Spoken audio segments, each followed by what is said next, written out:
Halo teman-teman, perkenalkan nama saya Vicky Fadilah.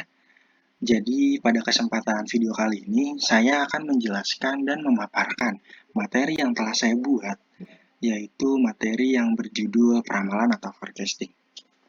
Tapi sebelumnya saya akan memberitahukan terlebih dahulu bahwa maksud daripada dibuat video ini adalah untuk memenuhi kebutuhan tugas dari mata kuliah manajemen operasional. Ya, baik langsung saja ke materi pembahasan yang pertama. Apa sih itu peramalan atau forecasting? Nah, peramalan atau forecasting ini adalah suatu seni dan ilmu memprediksi peristiwa-peristiwa di masa depan. Peramalan memerlukan pengambilan data historis dan memproyeksikannya ke masa depan dengan beberapa bentuk model matematis. Menurut Heiser dan Render tahun 2015, peramalan atau forecasting ini adalah suatu seni dan ilmu pengetahuan dalam memprediksi peristiwa pada masa mendatang. Peramalan akan melibatkan pengambilan data historis dan memproyeksikannya ke masa yang akan datang dengan model matematika. Kemudian ada tujuan dari peramalan. Tujuan peramalan yang pertama, peramalan membantu dalam memahami dan memenuhi kebutuhan pelanggan dengan memiliki perkiraan yang baik tentang permintaan pelanggan. Yang kedua, peramalan membantu dalam perencanaan keuangan perusahaan dengan memiliki gambaran yang jelas tentang perkiraan penjualan dan permintaan di masa depan. Kemudian peramalan juga membantu dalam memahami dan memenuhi kebutuhan pelanggan dengan memiliki perkiraan yang baik tentang permintaan pelanggan. Nah, peramalan biasanya dikelompokkan oleh horizon waktu pada masa depan yang mendasarinya. Nah, 3 kategori yang bermanfaat bagi manajer operasional diantaranya adalah peramalan jangka pendek, peramalan jangka menengah, dan peramalan jangka panjang. Kemudian ada metode peramalan. Metode peramalan di sini ada 2, ada metode kuantitatif dan metode kualitatif. Untuk metode kuantitatif, model yang tidak menggunakan model matematis karena biasanya data yang ada tidak cukup representatif untuk meramalkan masa yang akan datang atau long term forecasting. Metode ini menggunakan data kuantitatif yang dinyatakan dalam bentuk angka atau jumlah dan melibatkan penggunaan teknik statistik, matematika, atau algoritma untuk menyusun dan menafsirkan informasi. Untuk metode kualitatif, model dengan pendekatan analitis untuk mengumpulkan, menganalisis, dan menginterpretasi data numerik dalam rangka membuat keputusan atau meramalkan hasil.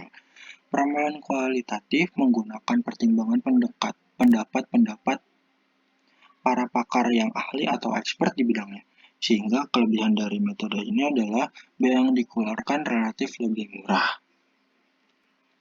Kemudian ada 8 tahap untuk sistem peramalan. Yang pertama menentukan penggunaan peramalan, yang kedua memilih hal-hal yang akan diramalkan, yang ketiga menentukan horizon waktu, yang keempat memilih model peramalannya, yang kelima mengumpulkan data yang dibutuhkan untuk membuat ramalan, yang keenam menentukan model peramalan yang tepat, yang ketujuh membuat ramalan, dan yang kedelapan menerapkan hasilnya.